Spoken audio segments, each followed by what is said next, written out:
দাদা শুনতেছি ওই অন্নপূর্ণা যোজনার নাকি ভেরিফিকেশন শুরু হয়েছে, একটু বলেন ভেরিফিকেশন বিষয়ে। আচ্ছা, ওই অন্নপূর্ণা যোজনার ভেরিফিকেশন সম্বন্ধে জানা যাচ্ছে? হ্যাঁ হ্যাঁ হ্যাঁ।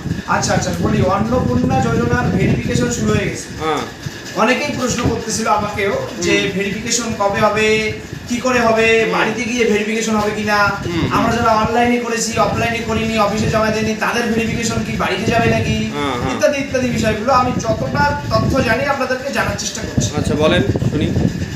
অন্নপূর্ণা যোজনার ভেরিফিকেশন শুরু হয়ে গেছে। অফিস লেভেলে ভেরিফিকেশন হচ্ছে। ভেরিফিকেশনের পরবর্তী স্তরে অ্যাপ্রুভের জন্য ভেরিফিকেশন করে পাঠানো হবে। অ্যাপ্রুভের জন্য অ্যাপ্রুভ হয়ে গেলে আপনাদের টাকা ছাড়া হবে।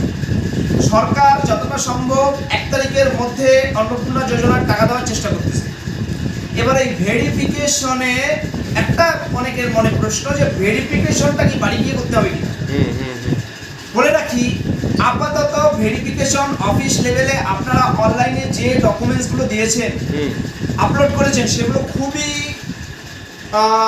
মানে সূক্ষ্মতার সাথে সেগুলোকে চেক করা হচ্ছে। কেউ যদি ভুল তথ্য দিয়ে থাকেন, টেম্পারিং করেন আধার কার্ড, ভোটার কার্ড ডিলিটেড থাকে, আসছি আধার কার্ড টেম্পারিং, যেমন কতবার হয়েছিল, বয়স 25 হয়নি, টেম্পারিং করে আধারের বয়স বাড়িয়ে নেওয়া, এডিট করে দিয়েছেন অনলাইনে, ধরেন আধার সাইটে গিয়ে আধার কার্ডটা চেক করে নেওয়া হচ্ছে অরিজিনালি বয়স কত, ইত্যাদি বিষয়গুলো সমস্ত অফিসে সুন্দর করে চেক করে অ্যাপ্রুভের জন্য পাঠানো হচ্ছে। অ্যাপ্রুভ হয়ে গেলেই আপনারা টাকা পাবেন। এবার আরেকটা প্রশ্ন, সেটা হচ্ছে এসআইআর এ যাদের নাম বাদ গেছে তারা পাবেন না, পাবে না।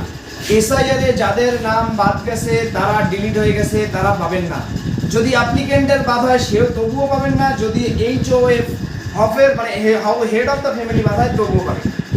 ঠিক আছে। এসআইআর এ যারা ট্রাইব্যুনালে আছে তাদের কি হবে? ট্রাইব্যুনালে আছে তাদেরগুলো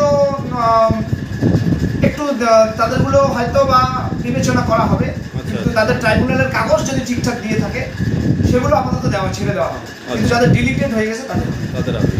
আর একটা কথা হচ্ছে, অনেকে বলতেছে যে আমার হাজবেন্ড চাকরি করে, আমি পারবো কিনা, এটা প্রশ্নটা অনেকে করছে। দেখুন, ব্যাপারটা হচ্ছে সরকারি এমন কোনো নির্দেশ আপাতত দেওয়া নেই যে অ্যাপ্লিকেন্ট সে চাকরি না করলে, মানে তার হাজবেন্ড চাকরি করলে সে পাবে না। অবশ্যই আপনারা অ্যাপ্লাই করেছেন, আপনারা দেখুন, অপেক্ষা করুন আর 2 দিন। এমন কোনো নির্দেশিকা নেই হাজবেন্ড চাকরি করলে পাওয়া যাবে। ঠিক আছে। এইবার আর একটা প্রশ্ন হচ্ছে যে আমাদের কি ভেরিফিকেশন করতে বাড়িতে যাবে অফিস? আমরা যে ফর্ম জমা দেইনি অফিসে, সেই অফলাইনের কাগজগুলো কি জমা দিব?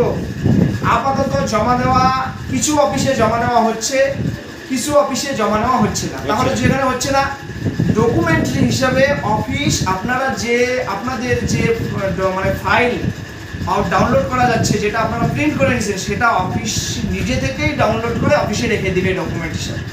আর যাদের নেওয়া হচ্ছে তা হচ্ছে, তাই ঘবরানোর কিছু নেই। কিন্তু যাদের নেওয়া হচ্ছে না, আপনারা বাড়িতে রেখে দিন, যে কোনো সময় যদি প্রয়োজন হয় ভেরিফিকেশনে কিন্তু যাবে।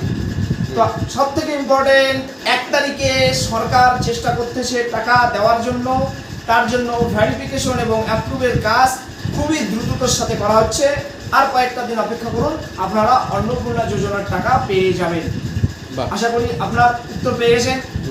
আচ্ছা, ভালো থাকবেন, তাহলে সুস্থ থাকবেন। ধন্যবাদ।